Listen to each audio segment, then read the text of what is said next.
We're just days into the new reality of this presidential election. A new poll from the New York Times out today has Kamala Harris just 1 point down against Donald Trump nationally. That's a national poll. We haven't seen a ton of state polls. But that is an improvement since Trump was up by 6 points in that same poll just a few weeks ago. She's also raised roughly $130 million, mostly from small donors, and tens of thousands of volunteers have signed up. No question, the vice president is off to a strong start.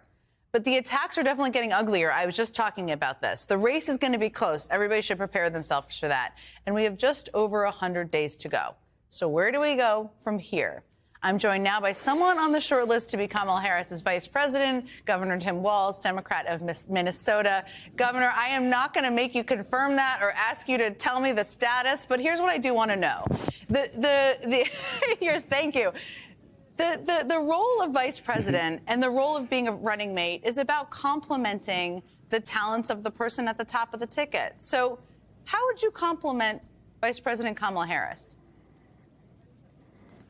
Well, thanks for having me, Jen. Yeah, it's about shared values. And I think the one thing is that there's a wealth of people out there because Vice President Harris is doing what all of us were so hungry for, articulating a positive future for America where everybody belongs, where opportunity is out there, and we treat each other with dignity. And I think the thing is just surrounding yourself with those type of people. That's what she's done. That's why she was there with Joe Biden, one of the most decent men you'll find. And you see her, and I continue to make this case. The contrast is so great that it is stunning right now, and the polling and all of that, it will shake itself where it's going to be.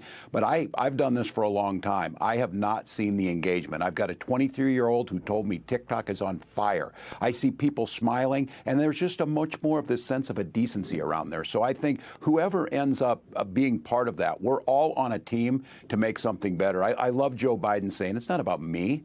It's not about me. It's about you. It's about everybody else. So I think what you've got is you're going to see complementary values. You're going to see the ability to go out and connect with folks across the country, because I hear Vice President Harris say it. We have far more in common. This idea that you need a specific messenger for a specific person, I'm not so sure that's true. I think what you just need people who are willing to lean into values, not willing to think that anyway this is normal.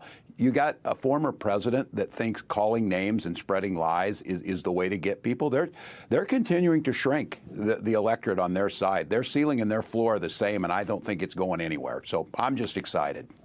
You just need to win more votes to win the election. That's what it's about, as you well know. Now, you've had some, I think maybe your 23-year-old. Your 23-year-old governor may have told you that you've gone a little viral lately for basically calling a bunch of Republicans weird. Now, I happen to agree with you when you watch some of these clips, but tell us a little bit more about why you settled on that particular description. You pull back up that clip of Sebastian Gorka.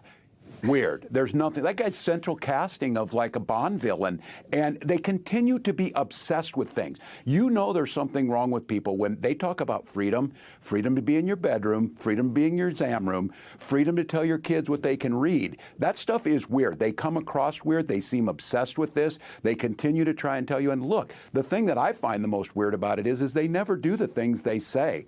I heard one time very early on, you do not need your elected officials to give you a sermon, but they should try and live one. And these guys are weird on how they frame it. They are obsessed. And I said it the other day, the He-Man Woman Haters Club, I don't know where this is coming from. And I'll have to tell you today here in Minnesota, joyous day. I just appointed our newest Associate Justice of the Supreme Court, Sarah Hennessy. Minnesota was the first state, and we have a majority women on the Supreme Court, and we have a woman of color as the Chief Justice. That scares the hell out of these guys. That just terrifies them. And then they start being weird. They think they have to listen to their stories. They think they're connecting with people, and they tell things, and everybody feels uncomfortable around them. So I'm sticking with that because I don't know what else describes it, but I know that it's more cynical and it's deeper and it's hurtful and hateful. But I think one of the things you point out to this, they're not offering us anything. They're not going to come with a plan. And this is my thing every day. I ask, where's your health care plan? So yeah, they're weird, and I am not changing that. And the thing is every day they give me more proof of that. So it's pretty self-evident.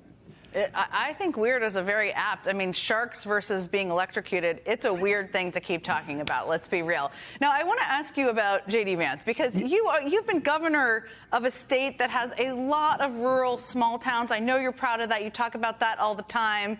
What is J.D. Vance? He claims to represent that. What is he missing about small-town rural America, and what is he getting wrong as he talks about it out there? Pretty much everything, and he profited off it. I'll start out with is he misreads this and hillbilly elegy about this some type of cultural angst or whatever. No, we're angry because robber barons like him gutted middle America. They took our jobs. And then they try and tell you that school vouchers are the thing to go on. Look, I went to a high school, 400 people in the town, 24 kids in my class, 12 cousins. Ed Pebble was my government teacher. He did a hell of a good job. And look, you think you're going to build a private school in the town? Like, who's going to pay for it? You know how this works. They pull the money out of the public schools. They stick it in the private schools for vouchers for people who are already going there.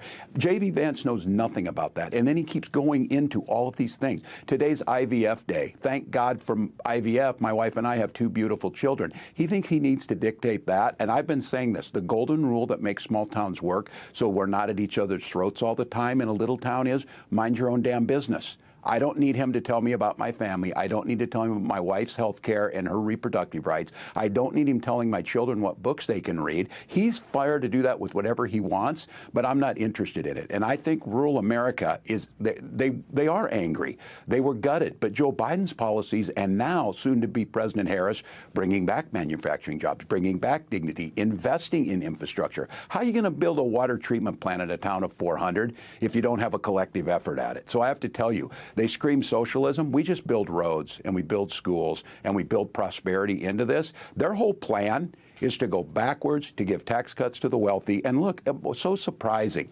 You know, these super successful Donald Trump, who inherited $400 million and then proceeded to fail at everything.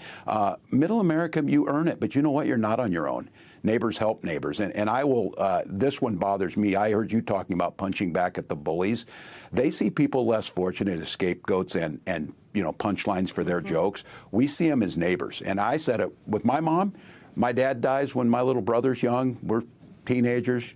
We get Social Security survivor benefits. I'm all for pulling yourself up by your bootstraps. We didn't have any boots. Social Security was the boots, and we pulled ourselves up, and we paid that back. And I think J.D. Vance gets none of that. You know, it's the aw shucks, I'm from here or whatever. So my hillbilly cousins did not go to Yale, but I'll tell you what they did. They contributed to our community, and they're proud of it.